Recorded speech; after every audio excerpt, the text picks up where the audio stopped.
All right, what's up, everyone? Thank you for listening to Faith and Films, the only Christian podcast where you can mix movies with faith. I am being joined by Pastor Sam Crabtree, who wrote the book Practicing Affirmation. Hopefully, you guys can see that. For some of you guys who will be listening to it, you won't have to worry about seeing. I'm trying to get that. Is it focusing? I don't think so. Okay. Well, he wrote the book Practicing Affirmation. So, Pastor, why did you write this book? What urged you, and why did you see this as Oh, important? yeah. Well, thanks for asking, and thanks for the privilege of talking about these things. And not so much my motive isn't so much to promote a product here as much as to equip people with something that I think really makes a difference in relationships and in a person's overall giving of glory to God. One of the things that prompted me to write it, I would say, was that for a number of years, decades, I had been teaching a pre-marriage class in which I would talk about these things, the dynamics around practicing affirmation. And I would have people who went through the class say, well, is there a place where I can get a book on this? And I couldn't really say yes. I mean, there were little smatterings here and there, and so one day somebody said, why don't you write a book on this? And one thing led to another, and that's where it came from, accompanied by the fact that over the years, I have seen numbers of relationships unnecessarily damaged because people failed to commend the commendable in the relationship. And relationships, at minimum, grow dusty and dry and arid and stale without affirmations. And worse, they become hostile, they become negative. And maybe some of your questions, Josiah, will get us to that here as we talk a little bit longer. But those were some of the motivations. Sure. So I think probably before we talk about the book specifically, I think it's good to clarify a few things. So what is it? What exactly is practicing affirmation? What is affirmation? How do we do that? And how might that differ from what we would call in a secular society self-esteem or building up oneself? How would we distinguish? Yeah. Well, let me start with the last half of your question about self-esteem. This is definitely not promoting self-esteem.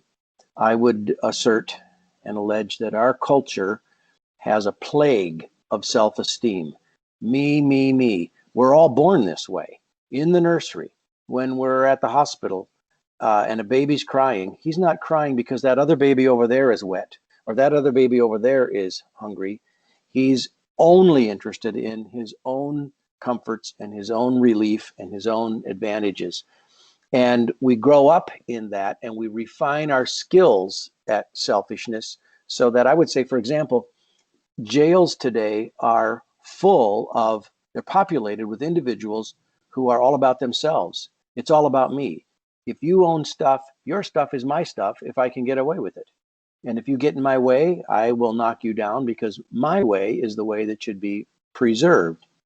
Sure. And it was G.K. Chesterton who said that insane asylums were the same way. They're full of people who are all about themselves and don't care about anybody else. So I'm not trying to foster self-esteem. Sinful pride is deadly in us. And so it's not about esteeming self. Rather, practicing affirmation, and the subtitle of the book somewhere in there is about God-centered praise of those who are not God. This is about esteeming the work of God in people. I observe and assert, and I write about in the book, that God is at work everywhere, all the time, in everyone, not the same way in everyone. He makes the sun to rise on the good and on the evil. He sends the rain on the just and on the unjust. So I'm not saying that everything that God does in everyone is salvific, that it's a saving grace, but there's a common grace that he gives to everyone. The smallest child, from the time they come from the womb and start breathing, he gives to all life and breath and everything else, including any echoes of character that they have. So a small child who maybe is not a believer, has maybe never even heard of Jesus, but does something kind to his little brother or his little sister, that's God at work in him. The fact that he can walk, that's God at work in him. The Sure. fact that he can digest his food and he can see and he can hear, that's God's benefits to him.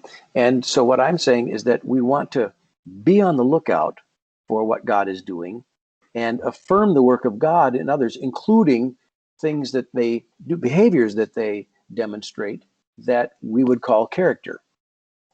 If you I don't know if you have a window where you are there in your studio, but if you could look out the window and you could see the sky and you were to read the biblical text that says the heavens are declaring the glory of God, well, they are, but we don't always notice it. We don't focus on it. We don't pay attention to it.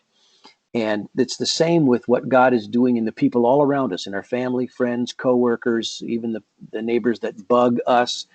God is doing something in them. And if we don't observe it, if we don't notice it and call it out and say, God is doing that in you, he doesn't get the glory that he would get Sure. if we do call it out. It's like if I look out there and say, wow, look at that sky out there. God is really doing something magnificent. Or I look at the plants that I planted in my garden this year, the plants are just doing marvelous things this year. Sure. I'm so impressed with God when I stop and focus and look at the variations of color and the fact that these plants actually reproduce and they're producing oxygen for me to breathe. And if Sure. I say, wow, God, he gets glory. If I don't notice it, he doesn't get the glory that he could get. And so it is in our relationships. If we don't see the things that God is doing and call it out and say, God is doing that in you. In fact, I would say, Josiah, you've started this interview with a couple of very good questions, like, why did you write it? That's a good question. And I think God has equipped you to be a good question asker already, and I haven't known you for very long. Sure. Well, I appreciate that. Thank you so much. And I think it's important to make that distinction because I know my background. I grew up with relatives who were trying to sort of build up this sort of self-esteem, this view of yourself that almost was very selfish. Me first, and that's not what you're doing. What you're trying to do is say, this is what God is doing. God deserves the glory for this, but He is working something good in your life, and I think that's an important distinction to make. So I think on page 29 in your book, one theme that I found that was recurrent, you said our problem is we do not want strongly enough, desperately enough to be made much of by God Himself for reasons He establishes and brings to completion in and through Christ and for His glory. We are nothing without Him, but He has not abandoned us there. So my question from that would be, why do we find it so difficult to be encouraged by this form of affirmation? Why do our hearts want to steal the glory of God? And it almost seems as though it gives us a sense of autonomy while we read the scriptures, right? So how is it that, excuse me, um, sorry, my question is more of how, sorry, I'm messing this up. Thank you. How do we, why is it that we reject this kind of affirmation? Because I found myself as I was reading the book thinking, this is not how I'm used to hearing it. I'm used to hearing, you're so good at this, you're doing such a great job because you're doing it. And I'm thinking, why is it so difficult? It's hard to shift my mind into this way of thinking. Well, I'll speculate on why it's difficult. I think there are multiple answers. It can be complex in any given individual, but I'll try to simplify. One, and you got at it when you were hinting at a sense of autonomy. We don't like owing honor to someone else. That if I do something good, it wasn't all about me. It actually was about others. I would say, for example, there's no such thing as a self-made man. I mean, I learned to ride bike when I was maybe 5 or 6 years old, but I can't say, you know, I, by myself, without any help, learned to ride bike. I didn't invent the bicycle. I didn't invent the rubber that goes on the tires. And I had a father who pushed me countless times down the driveway. Uh, I didn't do it by myself. And we have, I think, in our sinful nature, we have a desire to let the honor reside in us. I'm the one who's so good. In fact, if I could take a little bit of a tangent here, I think one of the plagues on our culture is this idea that you can do or you can be anything you want to be. It's just manifestly not true. It's irrational to say that. I mean, I remember a number of years ago, one of our presidents of the United States made a speech in which he was talking to high schoolers across the country. And he was saying, look at me, I became president. You can become anything that you set your mind to become. And I thought, no, no, no, no, no, no. There were a whole bunch of people who ran for president against you, and they didn't get to be president. And they wanted it very bad, worked very hard. I'm sure some of them prayed to become president. And then I'm a Minnesota Vikings fan because I'm from Minneapolis here. And when Adrian Peterson was a running back for the Vikings, he did a program for high schoolers in the Twin Cities where he said the same thing. He says, "You look at me. I just set an NFL record for rushing yards. You can become any. Just set your mind to it, set your goal, and you can become it." And I just wanted to say to him, then, Adrian, why don't you have a Super Bowl ring? Don't you want one? You can't have everything that you want because it's not all about you. You are utterly dependent. So back to your question now, why don't people like to think that God should get honor for the things that he's doing in me? I think there are some people who have been awakened to God and to his supremacy and his indomitable majesty, and that he is utterly supreme. And so they have antenna now that have come alive. They're alert for pride. They're on the lookout for it.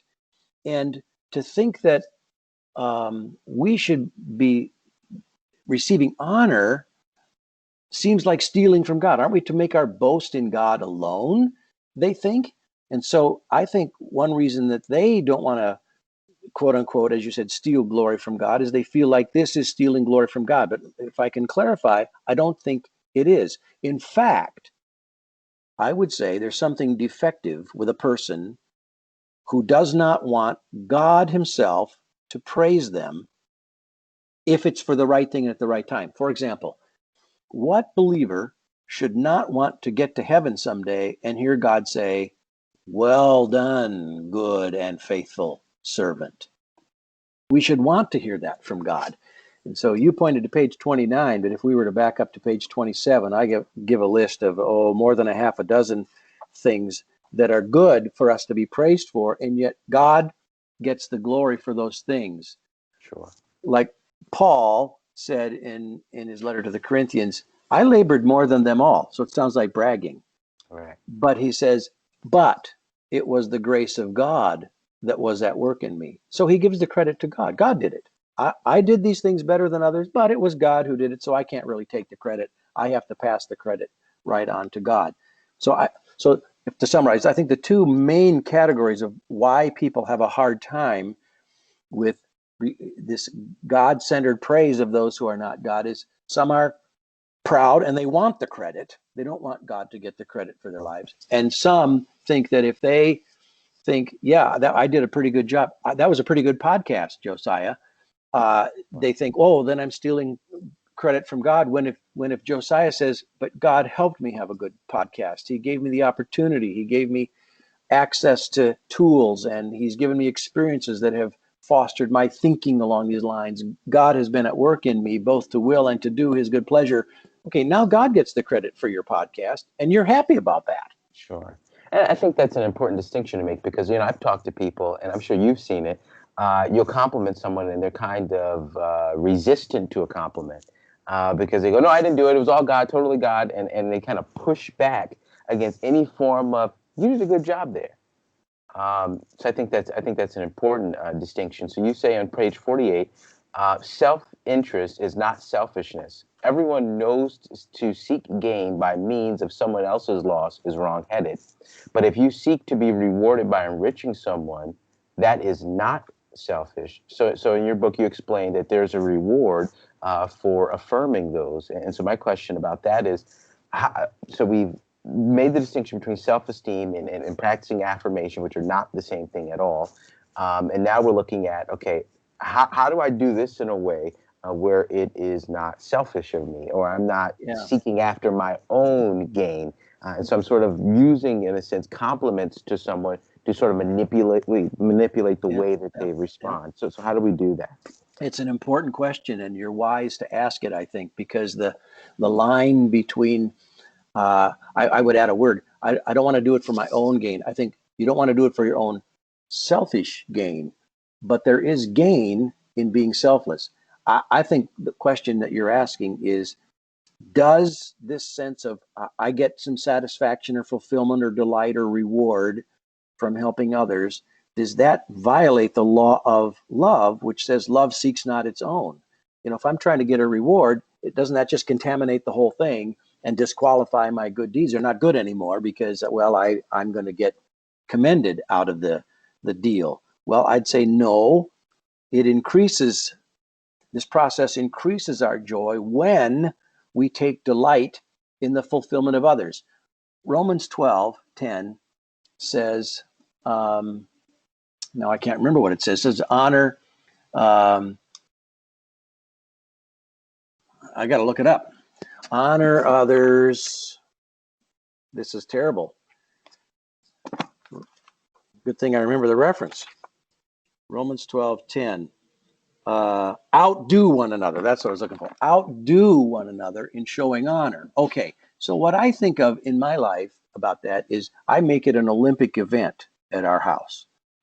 So in the Olympics, the way you win in the 100-meter dash is you make everybody else lose. Sure. But when it comes to showing honor, if you outdo everybody around you in showing honor, what do they get? They get honor. They get more than you get because you outdid them in showing honor. So they win. You didn't steal anything from them by outdoing them.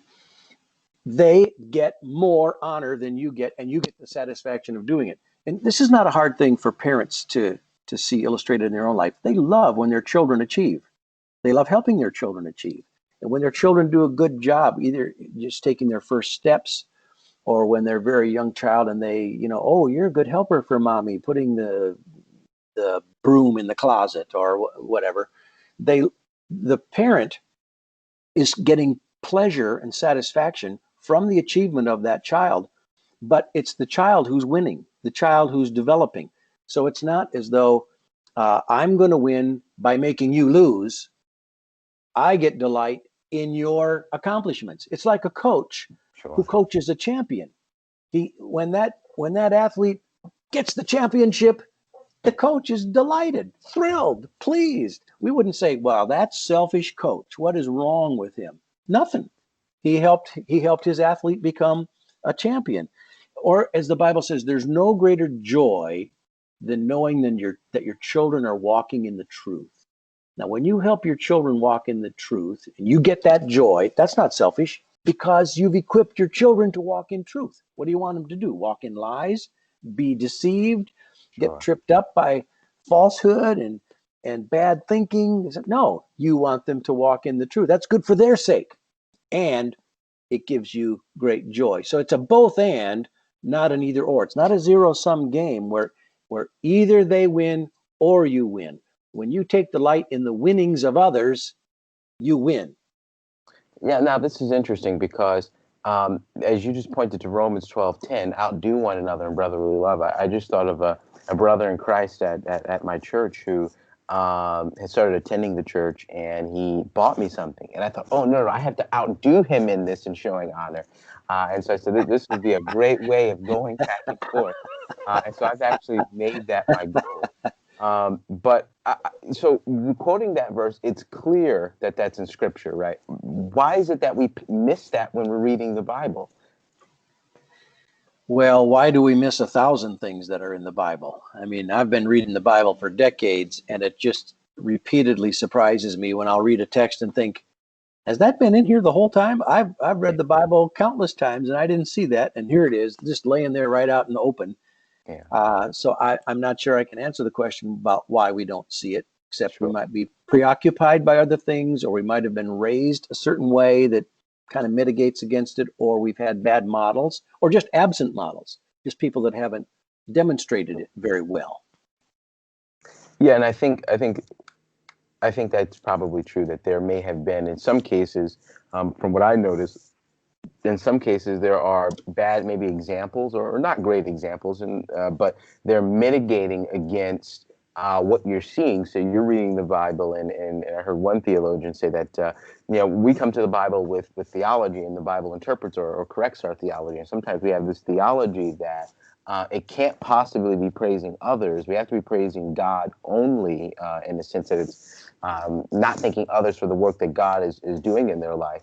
And so it seems to be mitigating against some of those things that is happening in the scriptures. So I think this. Yeah, I've had people thank me for a good sermon or something that I've written, and so to deflect credit to God, I've said, well, may God be pleased with what I just said or what I just wrote or whatever.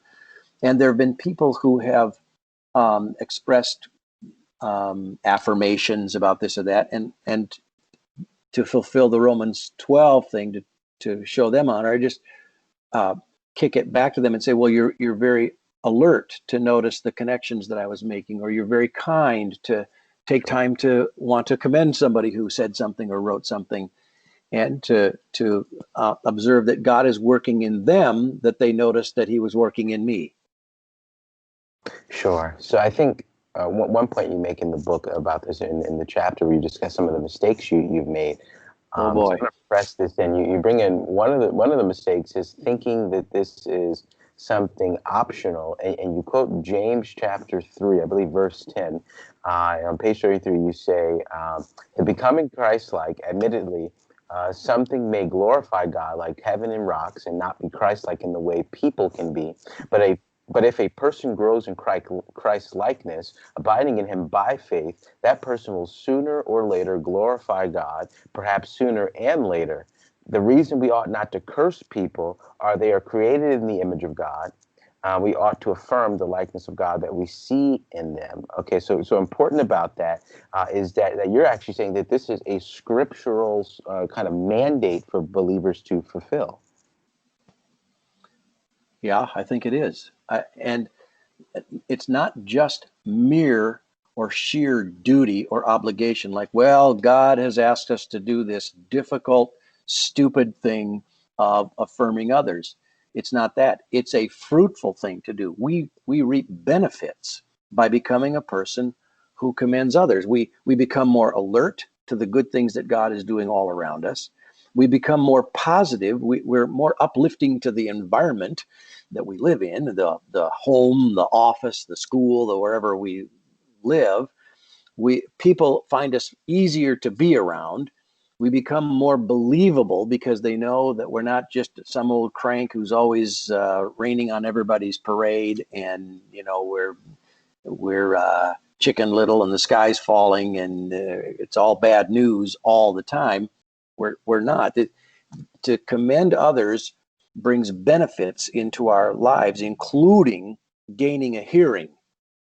Sure. So how do we do this with unbelievers? I've talked to many Christians. In fact, seems to be a recurrent theme when people first come to Christ. They struggle with relating to unbelievers. They go, I don't know how to talk to these people. I don't know how to interact with these people. Why is it so difficult for us to do this with non-Christians?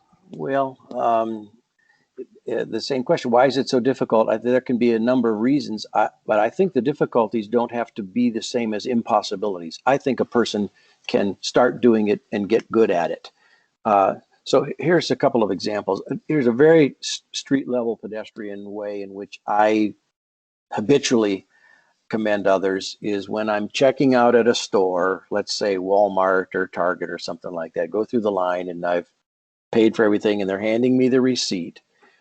There's this little console right there with where you put your credit card and everything, and there's a little display window there, and I will lie to them. You'll get the nature here. I don't think it's a lie because I'm not deceiving anyone, but I say, oh, it says here, let's say that the clerk's name was Robert. It says here, be sure to thank helpful and intelligent Robert. And they know it doesn't say that. but they feel like, oh, they've been commended for being helpful and being intelligent and that sort of thing. And they know full well that I have not pulled the wool over their eyes, and it doesn't say that on the console, but I do appreciate their service in how they took care of their customer, which was me. And people that are in line start smiling when they hear me say that, and it's a morale building moment. There, it only takes a moment, only takes a few seconds to say something like that. Here's a little more serious example. I was at a public rally one time where there were protesters around the perimeter, and I walked the whole perimeter a couple of times, and my second or third time around, I stopped at one of the protesters who had a very artistically done protest placard that they were holding, a sign that they were holding. And I said to them, first of all, it was a controversial subject and a controversial context, and so it was easy for hostilities to erupt, and so I was trying to de-escalate that. And so I just said, may I make a comment about your sign here? I was asking permission. And they said, well, what? And I said, well, I don't know who designed your sign, but it's very artistic, very well done, whether I agree with the message on it or not. I just was commending the graphics of it. It was well laid out, and the colors were appropriate, and all that sort of thing. Well, that kind of commendation, I don't know whether the person's a believer or not. If I had to guess, I'd say, no, they probably weren't. I don't know their heart. But that gained an opening for a subsequent conversation that I had then with the content of the placard. And I didn't start out talking about the placard. I just was talking about the graphics, which were, in my opinion, quite attractive, quite attention capturing. So there are ways to commend unbelievers, and even in God-centered ways. I saw a man one time at a bus stop. Somebody dropped their bus pass, and the man picked it up and handed it back to them. And I said, well, that was very alert of you. I think God put you at this bus stop just at the right time so that person wouldn't lose their bus pass. And so I think there's ways to talk to unbelievers and bring God into the conversation that aren't necessarily preachy. And I'll add this, that the gospel itself, people say, well, don't ram your religion down my throat. And I understand their feeling about that. And I don't want to ram my religion down their throat. But if I truly believe that God is supremely desirable, supremely valuable, wouldn't I want my neighbor to get the pleasure out of supremely valuing the supremely valuable? Because Sure. we love to delight in the things that impress us. And if God is most impressive, by evangelism, I'm just asking my neighbor to get in on the joy train here, all aboard. You're going to like this God if you learn about who he is and come to love him. This is not going to be religion down your throat. This is going to be an everlasting relationship with pleasures forevermore at his right hand. Sure. So I think on page 45, you share one of the common criticisms that people may hear, which is, and I'm going to quote you, you say, you left the lights on in the car, dear. Finish your homework, son. Late again. Not that way, this way. Individually, these are innocuous, and one might argue necessary, but they pile up, and if not counterbalanced by an overwhelming gang of affirmations, they take over the flavor of the relationship. So before I ask you the question, I wrote a note to say this. As I was reading the book, I saw that the story that you told where you were affirming some of the things that your daughter was doing in her room, and I thought, this is such an incredible way to do this.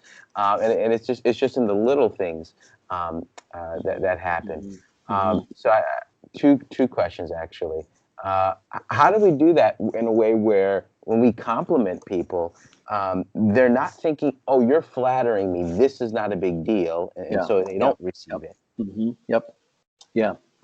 Well, I think a key difference between God-centered affirmations and commending what's truly commendable, which Philippians 4:8, think about these things, and in that list is whatever's praiseworthy. We're supposed to be commending what's commendable. A difference between that and flattery is that flattery wants some benefit from the party being flattered. So a young man comes along and tells a young woman, "Hey, babe, you're a looker. You're wow. He's wanting something from her. Right. That's flattery. But a grandfather who says to his granddaughter, God has really graced you with a pleasant countenance. You're just a pleasure to look at. Now, he could be a corrupt grandfather. That's possible. Sure. But he could also say that, and he doesn't want anything from his granddaughter. He doesn't even want her to say thank you. He just is admiring what God has done in his granddaughter, and he's marveling at God. And here's Exhibit A right in front of his eyes. Flattery wants something from the person that's being flattered, and that's part of what contaminates it. Even though flattery could be, in fact, true, there's a motive behind it that's corrupted. Sure. I don't know if go ahead. I was saying you actually make that distinction actually on page 38 of your book where you said, for page 49, you said, though you quote Bion, or I think that's how you say the name, though boys throw stones at frogs in sport, the frogs do not die in sport, but in earnest. And so this quote actually helps us distinguish selfish refreshment from selfless refreshment, where you have a case where a person is, and I've done this mistake many times in my life, where you are, you're in some cases complimenting, not complimenting, you may say something that you find it to be funny, but the other person does not, and you're making fun of that person. Yep. I had a situation months ago where I was living with a few roommates, and I would say, "Hey, you're joking at me, not with me. There's a big difference." Yep, that's right. That's well said. Yeah, that's well said. Years ago in my marriage, I decided that sarcasm, though it can be funny, usually has a barb in it, and it may be get a giggle in the moment, but it leaves a little wound, and those wounds pile up. And so sarcasm, unless the other party is totally on board with it and they have a sarcastic comeback and you really are enjoying each other in that moment, but that's rare.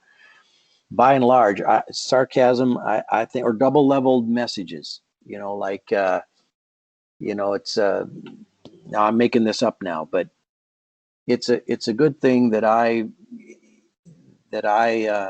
love an idiot like you.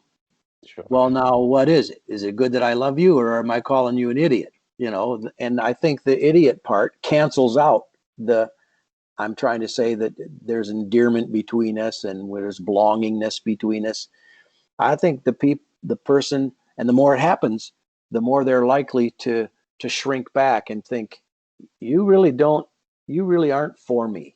You're against me. You're evaluating me. You're judging me. You're keeping score on me. You're keeping a record of my wrongs. And in your book, I'm an idiot more than in your book, I'm a loved one. Sure. So how do we make sure that we're doing this the right way? How do we look at people? How do we balance out, like you said, sincere, maybe playful humor versus making sure that the other person's inside the joke, or on the inside of the joke rather than the outside? Yeah, yeah. It's trying to analyze humor takes the humor out of it, and so I don't know. I wouldn't work too hard at trying to come up with the right joke, although I highly value being playful with people, which is what I think I was trying to be at the Walmart checkout there a few minutes ago. I'm just being playful with the guy and commending the fact that he was intelligent and helpful in getting me checked out. I think just get started. Just start doing it. Just start commending people for things that you think are really true.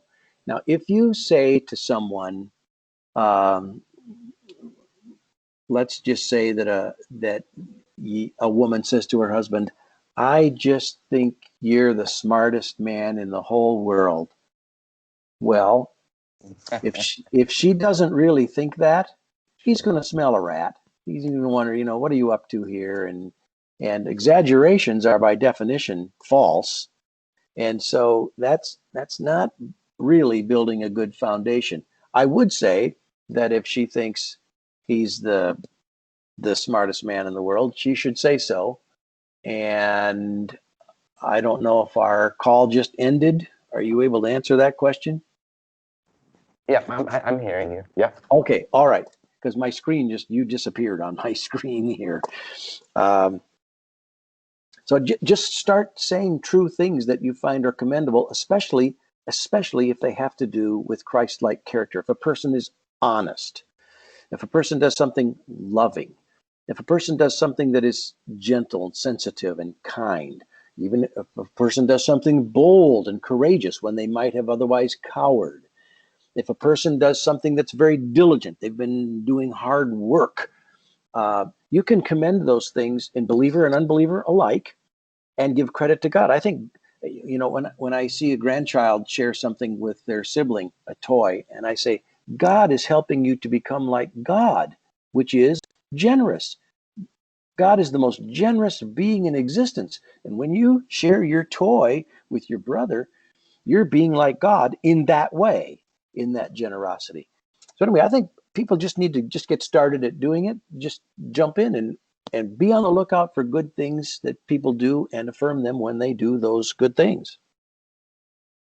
So I think that's actually great advice. And I'm really glad that you wrote this book and you are talking about it, because this is something that can really plague relationships. And It's I think deadly. insincere flattery can be just as toxic as sarcasm, because if you're talking to a person in a way where they're like, none of this is true, why are you saying this? And I have a friend who keeps me accountable, keeps me in check almost, and he's not trying to do that, but I may say something that may be overblown, and he'll say, why do you say that?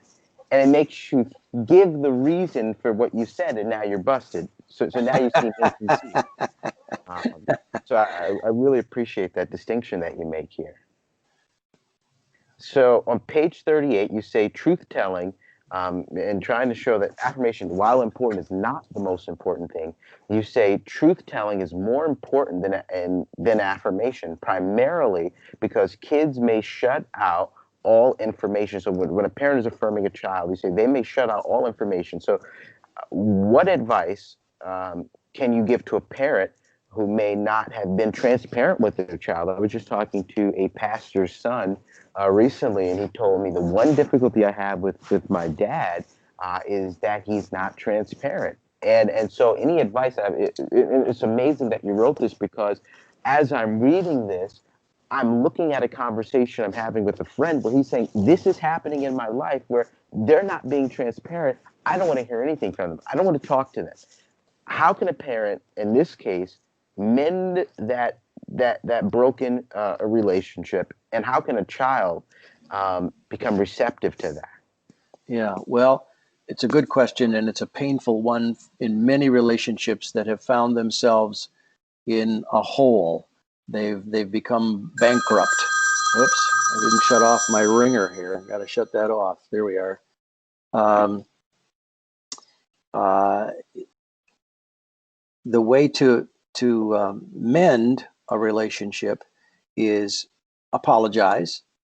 I haven't been establishing the right pattern in my relationship with you. And then declare a repentance, meaning I'm going to turn. I'm going to be different. I'm going to start over here. I'm going to start commending that which is commendable. I will say that's not a quick fix. It will take a while. It's as though if you've been constantly trampling your garden, and one day you decide, I'm not going to trample my garden. Well, the plants aren't going to blossom the next day. It's going to take a while for there to be, what should we call it, garden momentum or something. Um, and so you have to be patient, and you have to be consistent over time and not give up. If I was going to say one sentence in this interview or if I was giving a lecture, let's say, on this subject, and people were going to write down just one sentence only in this next sentence might be the one that I would write down or encourage people to pay attention to. And it is this: people tend to be influenced by those who praise them. Sure. So one of the ways in 4 decades of pastoring, I've had numerous couples come to my office. And in my experience, I've never seen a couple get a divorce where they kept affirming one another. What happens is the affirmations go away, they dry up, they evaporate, they don't do it anymore. And all that's left is the little nitpicking and the little corrections and the things I don't like and the things I wish you would do different, and the things that upset me and the things that frustrate me about you. And when all of that negative stuff accumulates, it's like overdraft checks, and your account now is in deep trouble. And so there needs to be a consistent pattern of deposits, and Sure. people will be influenced by you if they know that you're genuinely for them. In fact, John Calvin said that in his introduction to his commentary on Ephesians, that people, if they really believe that you are for them, they will listen to you. Yeah, And that's really important because I was giving advice to someone about how to correct others in a way, because we still have to leave room for correction at times. that's right. Yep. Mm-hmm. I was giving advice, and I was actually doing it the wrong way that you pointed out in your book. I was basically feeling this thing of here's some good things that you're doing. You're terrible at this, and then here's some good again. And as you say in the book, over time, the person begins to develop sort of I call a social flinch around you, where Oh, that's good. That's good. every, I want every that phrase. every time they get around you, they either are very uncomfortable because they think, okay, here comes the criticism, here comes the criticism. And I've experienced this, if I could tell a personal story, I was living with an aunt of mine, and I would buy food and I would buy things, and every time I would come back in, over time, it just became sort of you spent money, there's food in here. You spent money, there's food in here. You bought something again? And then I started to develop this, I'm going to eat out and not come back in because there seemed to be a lot of criticism. So in one sense, my aunt was being well-intentioned. She wasn't trying to do that. And in some cases, like you brought up in married couples or even parents of child, they may say, isn't it my job to correct? I have to do this. How do you avoid overly correcting people?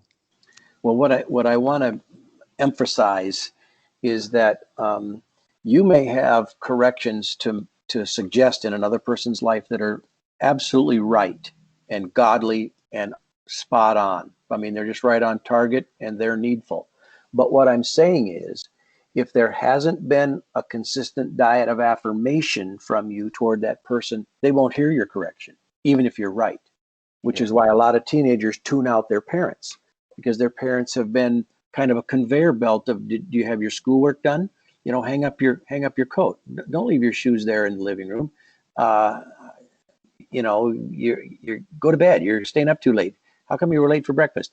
You know, just that's wrong. This is wrong. The other thing's wrong. And the teenager starts to get the impression, I can't win for losing with my parents, so I'm going to quit trying. I'm just going to tune them out.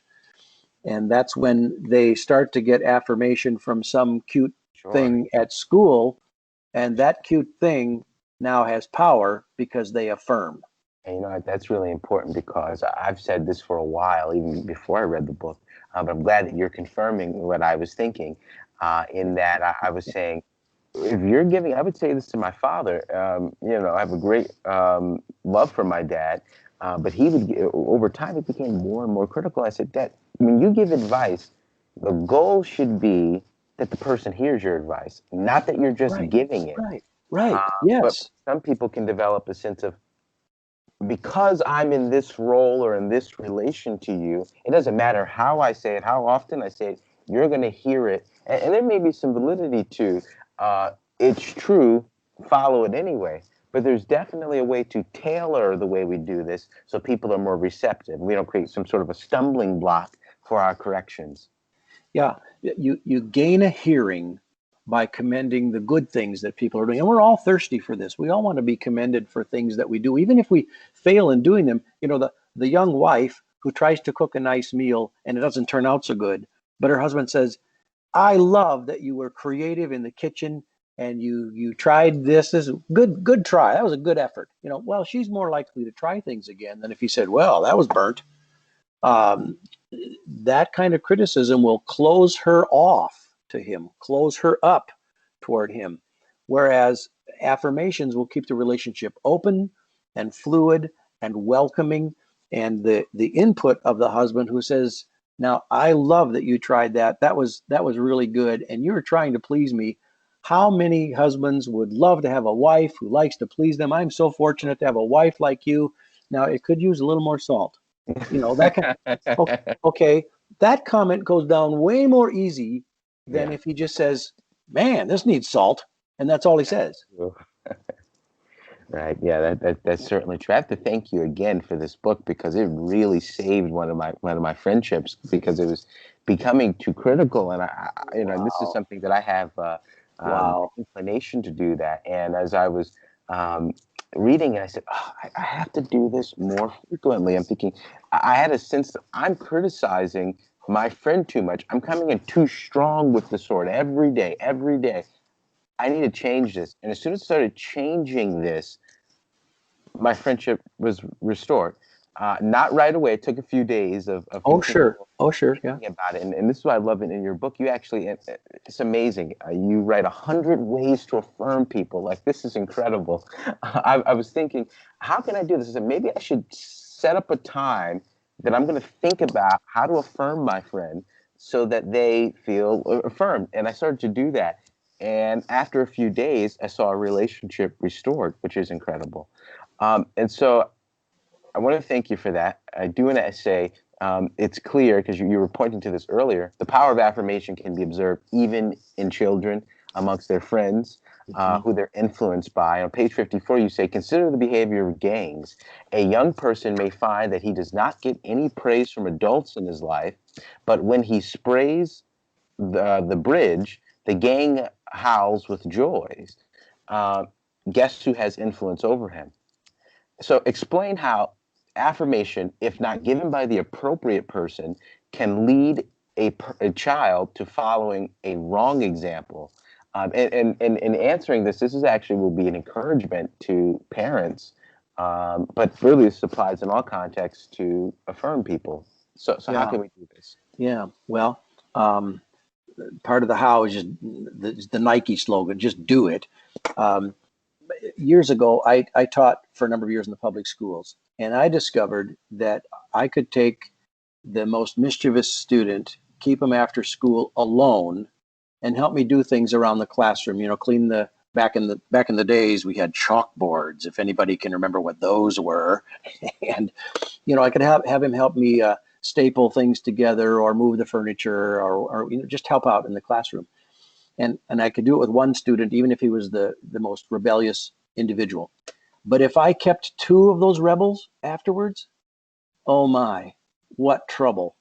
Yeah, Because they just egg each other on. There's yeah, something in them that I can identify the other, and they reward each other's mischief. That's the thing. They affirm not what's good, they sure. affirm mischief. They yuck it up, they laugh at each other's Oh, I laughed. That was rebellion. me. That was Yeah, me. yeah. And so then whatever the behaviors that get rewarded get repeated. Oh, yeah, that's interesting because that is exactly how it worked when I was in K through 4. I was really you were just encouraging one another in iniquity. I would say to my friends, I would say just like we encourage each other in righteousness, we can be encouraged in iniquity if we're around the wrong, the Oh wrong. yeah. Oh, absolutely. Yeah. Uh, so I have another question about this because I was talking to a relative of mine, and she said, and you brought this point up, she said, some people you just can't be nice to. You just have to come out there screaming, yelling, and they'll listen. And you actually talk about that in your book about the way that maybe a football coach may correct his students. Can you talk a little bit about that? Well, maybe I could tell the example of one of my students when I was teaching in schools. His name was, I'll use the name Wayne. That's not his real name, but he was a sociopath. And I had an agreement with the administration in that school that any fatherless boys that were coming up through the school, when they got to my grade level, I would welcome them into my classroom just because I was a male teacher and the other faculty at that grade level were females. It doesn't mean I'm a better teacher than them, but I happen to be a better male than they are. And I think these young boys just needed a guy. They just needed an adult male in their life since they were fatherless. And so here came Wayne, and he hated school, and he openly said so from before he came in the door the first day of school in the fall. I hate school. I don't want to be here. And he would carve the furniture. He would write on the furniture. He would, if you sat in front of him, he might write on you or on your clothing. He might cut your clothing or cut your hair. Nobody wanted to play with him during the free times because he just was antisocial. He just was trouble. And so I was convinced that this young man, I taught sixth grade. He was a sixth grader. I just thought it would be good for this young fella if he would listen to his teacher, which was me. And I thought, so how am I going to do this? Well, I believe what I said to you a little bit ago, that people tend to be influenced by those who praise them. So I'm going to find something in this guy that I can commend. And one day I had given an assignment and I was walking through the class, helping students who had raised their hands because they were stumped on a problem or whatever. And I was always keeping an eye on Wayne because he was always in trouble. And in fact, I had to isolate his desk from the other students' desks just so that he wouldn't be injurious to anyone. And I noticed that even though he was not doing the assignment, he wasn't killing anybody. And I thought, I'll take that. He was just daydreaming out the window is what he was doing. He had his chin resting in his fist, in his palm, and he just was kind of staring out the window. So I made my way over there, not in a beeline, but just I kind of made my way around the classroom and came up behind him, and I laid my hand on his shoulder, and he jerked his head around and looked at me like, what did I do now? Because he really was always in trouble. And so what did I do now? And I just patted him on the shoulder and I said, I noticed, Wayne, that you're deep in thought. I like that about a guy. I like a guy who's a thinker.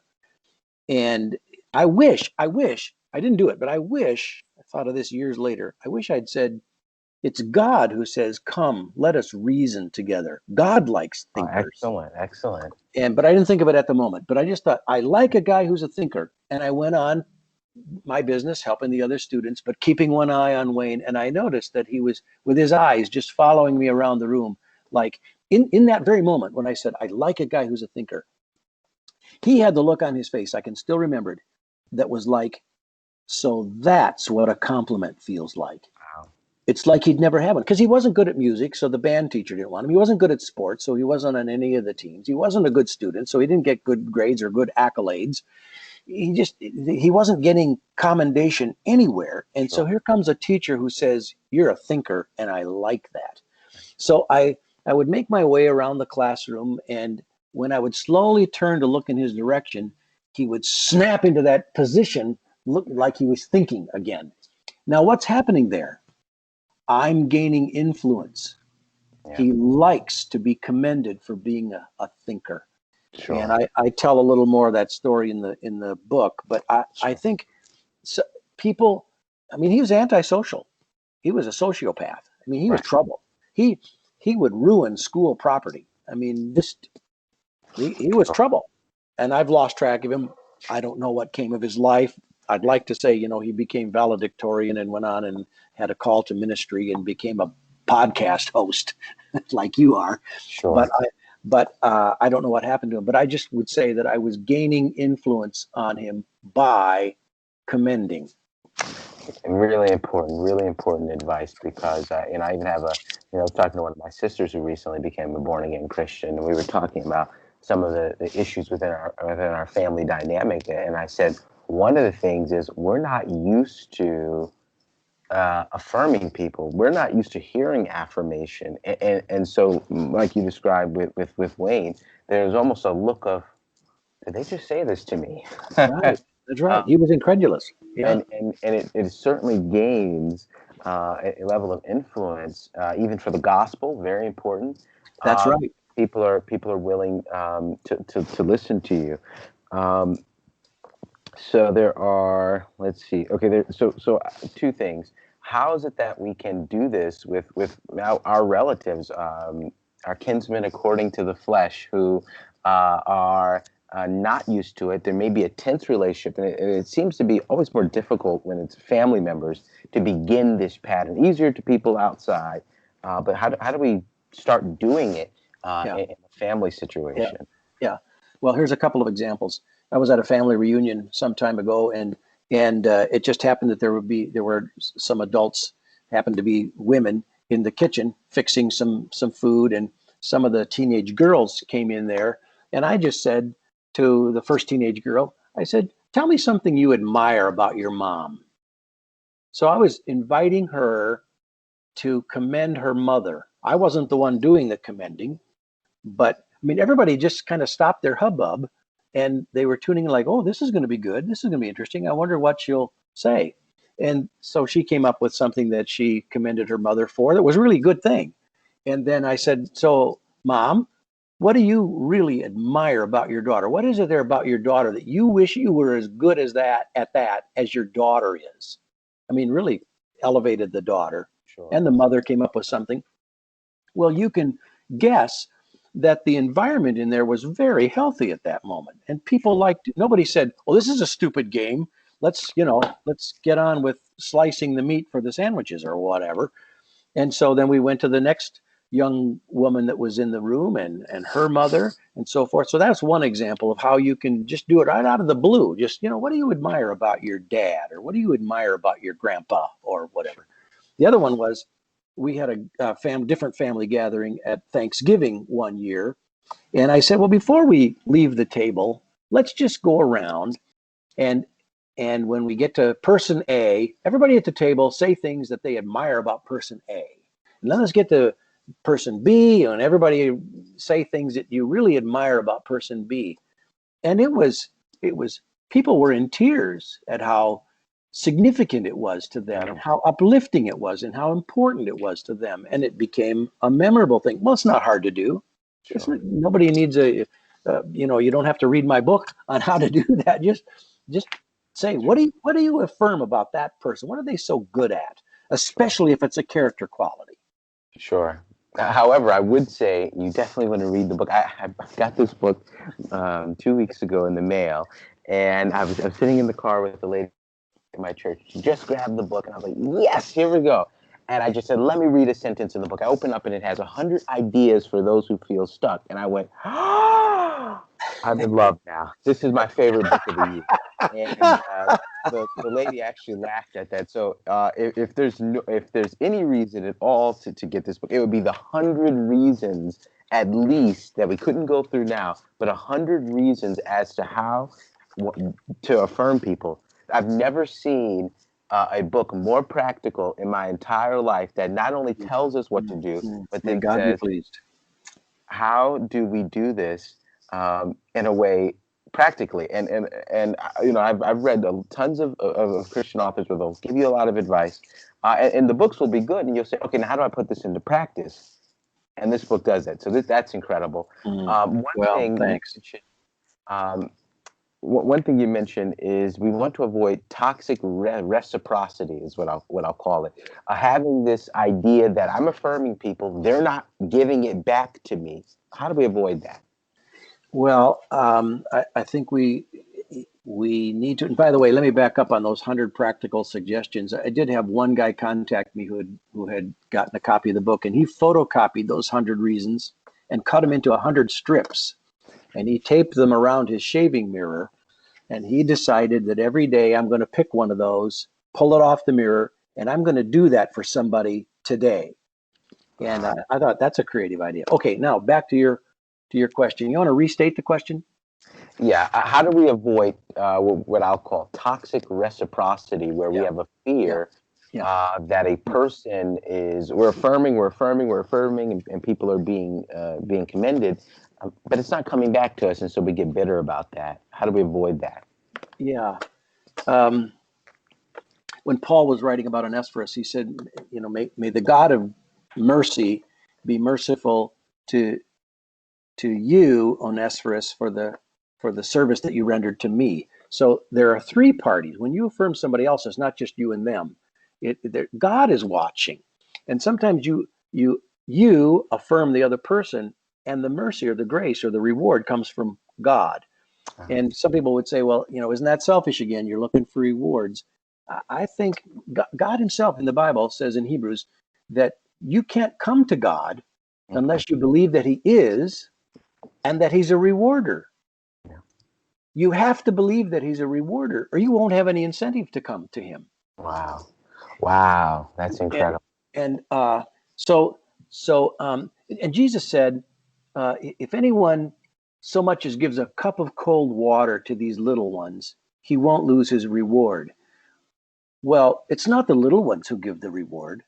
It's God who gives the reward in God's time. So when you Wow. commend others, it will come back upon you. You will reap what you've sown, but God doesn't tell us when it'll happen or by exactly what means or whatever. You just have to trust God with it, that I'm going to go around and tell people what's good. Sure. And if they like it or don't like it, well, that's on them. But God likes it, and so I'm going to do it to please him. And it makes me a better person, and I'm easier to be around, and it helps me spend more time thinking about good things that I can commend rather than grousing about the complaints that I don't like and probably can't change. Sure. So if you can give one final reason as to why we should begin to practice affirmation, what would that be? Well, I would say the main reason is because God is glorious Thank and you. he deserves the credit for what he's doing. And he's at work everywhere, all the time, in every molecule. An Mm, argument could be made. He's at work in us both to will and to do his good pleasure. It's all from him and through him and to him. So we should be commenders, sure. uh, so that he gets the honor that he deserves. Well, Pastor Sam, I thank you so much for coming on Faith and Films to discuss practicing affirmation.